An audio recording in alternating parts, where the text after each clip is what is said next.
What's up guys, I'm Down to 11 and in today's video I'm checking out the Prehistoric Kingdom Dev Diary for September 2025.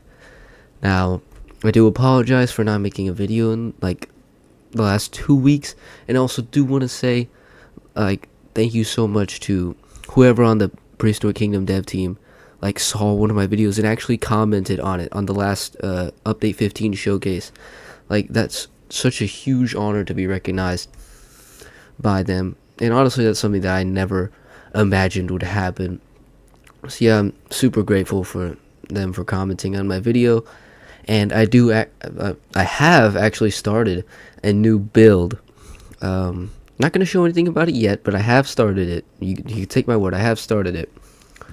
And the next video should hopefully be out this week. Now, I'm going to be honest, I haven't looked too deep into this dev diary, so I'm going to be reading some of these parts. Kind of going to be seeing some of it at the same time as y'all. So, let's just dive right in. This month's blog post will primarily focus on providing a work-in-progress look at the upcoming Vivarium exhibits. Very cool. Coming update 16, as well as some news for update 15.1. Also, the game is currently in the Steam Autumn Sale for 30% off till October 6th. So yeah, definitely, if you're thinking about getting the game, now is the time. Yeah. Now, we've got this beautiful picture of the compies. Very cool. Now, yes, they've been working on update 15.1 and also update 16. As you can see, it's been an interesting act to... they've been having to jump back and forth. So yeah, let's just get right into it. They're making steady progress on update 16, which is good. Once update 15 comes out, update 15.1 comes out, it's going to be their sole focus. And speaking of it, here's some information on the update 15.1 release, with the public testing branch coming this Thursday on October 2nd, which is very exciting. I'll probably do just a brief video of it, sort of going, just sort of showing how it works and stuff, some of the cool things. As I say, if there's no major issues, then they'll be releasing it as soon as possible. Now, the head IKs are the main, focus of this update, and as you can see, we've got the T-Rex looking at her babies. I believe this is a female, and of course, they say this is a huge undertaking, and I can definitely imagine it, having to work this through all of the animals, all of the different seamless ontogeny morphs. Yeah, I can definitely say that. Well, I mean, I can't say for sure, it's not like I have any experience with this, but I can definitely see this taking a long time and being very difficult. We've got a picture of the oviraptors right here, sort of looking around. The Edmontosaurus looking at each other, and of course this is going to be worked on in the future, and it's going to be a big part of future systems like combat, and I'm assuming it's already a big part of breeding and stuff. They've also added some grazing animations as well as new fidget animations. It's been a long day, sorry. And yeah, just it's going to add some extra liveliness to your dinosaurs and animals, and just make it overall pretty cool. I really like the way this picture is set up. And the threatened behaviors, which I showcased in my update 15 video, have been added to the regular AI, so they can, as it says here, when they encounter potential threats, they'll try to roar at them, scare them off, or run away if they've been threatened themselves. And of course, this is going to be expanded on when combat is added in update 17. Now, for update 16, it's going to be a huge release, really adding to the park management opportunities, as it says right here, park and management opportunities. So Vivariums have, they're going to be completely replacing the mini aviary, and still very early in development, but things are going nicely. As it says right here, the modules are going to start looking really, really nice, and from looking at this stuff, yeah, it looks really cool. Now, unlike in the game currently, you're going to be able to find vivarium species in the animal nursery. As you can see, you can filter some things. You could filter what type of vivarium. Like this is showing the size of the vivarium, how much Compsognathus it can hold. You can of course do the female and stuff. There's only one skin here, but because there's this, I'm interested to see if they're gonna add more skins. I don't think they will. I think they've said something like they don't really plan to, but it would be interesting. Now, yeah, I mean, we've just got this little video right here sort of showcasing it. You can change this drop down, so yeah, they've got their mouse right there already. And we can see, yeah, the Archaeopteryx is here, and there's a little symbol saying that it is for vivariums. Oh, I tried clicking the actual in-game X. I'm so dumb. Okay. Now let's go down. Once created, they have to be dropped from the animal holder into the nursery, which, yeah, makes sense. And keepers will still need to have access to this, and we can get a good look at how it works. And of course, there's more details on this later, but these animals aren't free roaming. They have specific things that they can do. So naturally, like wherever they snap to a certain area. There's more information about it later. I don't know why I'm talking about it right now instead of just getting there. But yeah, the compies, they look amazing. This vivarium, still work in progress, but we can see sort of the makings. We've got this door for the keepers, this little area where maybe the compies can hide around and rest in. And overall looking really good. 4 different sizes. A box, which is going to be like the size of one of these regular plates, so pretty small. And then we've got this one, which is a small, I guess that works too. Medium, and then large. And this large one is actually pretty big. Like if you look at it compared to a human, they're barely up to like this is an adult human, barely up to the I don't know what you would call it, the like edge of the dirt. I don't know. But yeah, this is going to be really cool to sort of experiment with adding these to the park. Also, I just realized this one has some compies in it, so always cool to see that. Each of these can be configured to use in an amphibious, arboreal, or terrestrial layout. Of course, this is a terrestrial. Wow. Amphibious is going to be for like your Tiktaalik.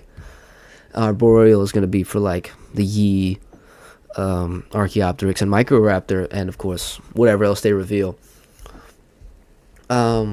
They work just like the feeders, so if you don't currently have an animal site, you can change the configuration from something else, which is great. Oh wait, and I didn't even realize we have this. We got a preview of what these could look like. We've got the amphibious, terrestrial, and arboreal. I do have to admit, the amphibious one looks like it's like there's a bit too much water to me. I'm not sure. I guess I'm not sure what type of animals they're going to be adding, so maybe they are going to be heavily water reliant. But it'll be interesting to see. Arboreal, I mean, we already have the mini aviaries, so we kind of know what to expect. And then terrestrial, yeah, it's been showcased quite a lot throughout this dev diary. Speaking of animals, we'll be happy to hear that they only have a minimum exhibit size. This means that while you might not be able to put Compsognathus in like the little 4x4, they'll be happy in all of these, which is really cool to see. That's like really go. What? That's really cool. Yeah, I'm just tweaking out right now. Okay.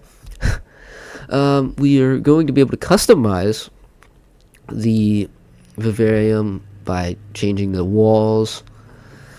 As you can see, the menu right here gives us a good outlook of what we're going to be able to see. There's also a null option if you want to like remove the entire fence or the entire like all the walls basically. I think maybe sink it into the ground, or maybe try and blend it in with another exhibit. That would be pretty cool. And we can just take a look at this. I mean, yeah. There's the configurations between all of these. And then, of course, you can change the different wall types. So, hold on. It looks like we've got... Oh, it's probably just going to go through them. Never mind, they didn't go through them. Okay, hold on. Okay, so we've got null, of course, so there's nothing there. Glass, mesh, which is like this, the facade, which is like just a wall cladding and half cladding. So that's gonna be really cool to sort of mess around with this stuff. And of course, oh, that's what the facade is. Oh, that's really cool. Yeah, I'm definitely gonna be using that a lot. I wonder if we're gonna be able to customize that further, like maybe add different biomes and stuff. That would be awesome. That also looks pretty cool. So they're actually putting a lot of thought into this. This is something that I never thought of, but seeing it now, I mean, it's a great, there's a great audition, and yeah, these devs are always blowing me away with just the amount of work they put into this stuff and the amount of thought. It's amazing. But yeah, really looking forward to messing around with this, seeing all the different types of customization options. Oh wait, we've got it right here. As for things like the terrain textures, cladding and facades, terrain textures, cladding, and facades, there we go, that's the proper way to say it, those will change depending on what environment you set the vivarium to, arid forest or rainforest. Okay, so that's really cool. More detail in a future dev diary, which is totally fine. So we've got the arid, rainforest, no forest yet. Oh wait, it's probably just like the one up there, but yeah, pretty cool. Now this is what I was talking about earlier about like the way the animals are gonna move. So I'm actually just gonna read like straight what it says because I don't know how to shorten this properly. When setting out to create vivariums, we knew we had to evolve the movement system previously seen in our mini aviary. It relied It relied entirely on a long pre-made animation loop, which made it difficult to transfer to new species or to simply make more animals move at the same time. Okay. For the new system, we're essentially building a network of points that the animals can randomly move between.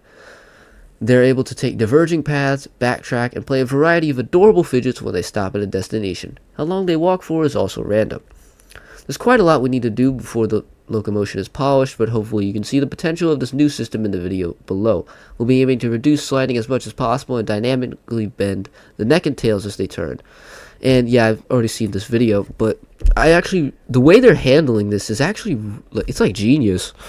Of course, like I said, these animals aren't free roam, but they're essentially going to be able to still move around the exhibit pretty good.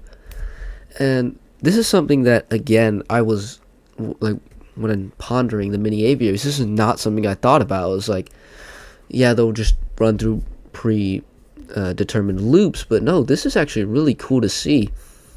And yeah, as you can see, the compies moving around, performing little animations, and they're so cool to see. And that's it for the video, but yeah, this is honestly something that I wasn't thinking about, but it's so cool. Animals within the vivarium will either be placed into the movement network or in isolated spots where they're just going to be permanently doing something, like for the example they gave is resting, sleeping, or fidgeting until the player like moves the camera, and then they'll move randomly shuffled into new positions as it says here, which is probably the right approach, I would say. For something more like Microraptor, they can determine what paths should make them walk, glide, or climb. All the information can instantly be reused by something like Archaeopteryx or Yi as long as they have the required animations. It's a much easier solution for us to work with. It means we can have more animals moving around at once, add or remove paths depending on what enrichment is enabled, develop vivarium species faster by sharing spline paths. And yeah, I mean, this is like I said, the devs of this game are amazing. And yeah, I'm super hyped to see what is going to be coming up next. We've also got a little look at potential enrichment here. Hold on, let me actually check if there's anything to say here. No, not really. Okay. Oh, accidentally hit the mic. We have what appears to be like a little, I don't know, something hanging there. We've got a pipe there for them to hide in. So this is like an amphibious one. These all appear to be amphibious ones now. Actually, now that I'm looking at it, this one seems pretty similar. And then like for this one, it's got a huge log. Same for this one with a little hole, so maybe the animals can hide in it. As well as this thing, which is just like another like a broken down tree or something. There's this thing right here. I'm not sure exactly what that is, as well as this. Yeah, I'm not sure what that is, but it's going to be really cool to see what they come up with, and I am very excited. Now we've got this right here. Since the last blog post, we've decided to move staff progression 2.0 into update 17, which is something they talked about in the last dev diary. While this will not only ease some of the short-term development workload, there are other changes and improvements we'd like to make to the experience surrounding staff and logistics as a whole. Some notable experiences. What the heck? Some notable examples include adding break rooms and new management views to see the park resource usage and where various staff members are located throughout the park. And yeah, I think it's a good decision to move this sort of thing back to update 17 for a couple of reasons. Namely, update 16 is already so big, but also I feel like the core player base at the moment doesn't worry about this too much. This is something I'm super excited for.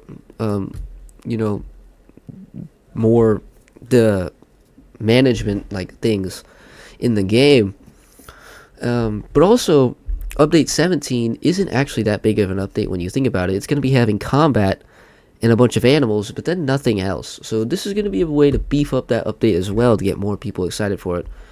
Even though I'm pretty confident that update 17 people are already excited for it, because combat is, of course, highly requested by basically like everyone. These are, wow, that is incredible. B3N, Ben, or like Ben with the E backwards. That is incredible. Wow, that is beautiful. This is also very cool. Actually built pretty well. I really like this one as well. They're all cool. What am I talking about? Everything is cool in this community. We've got this little cute drawing of the Pachyrhinosaurus and Oviraptor. Hold on. Created by Wither and BZ14 and Kaido, if you want the credits. And yeah, PTB for update 15.1 comes out on Thursday, and update 16 is shaping up to be really cool. Now that wraps it up for this dev diary. I am super excited to see what comes next. I don't know about you guys. Drop a comment down below on your thoughts about like all this, and I believe that is it from me. So I will see you guys in the next one. Bye.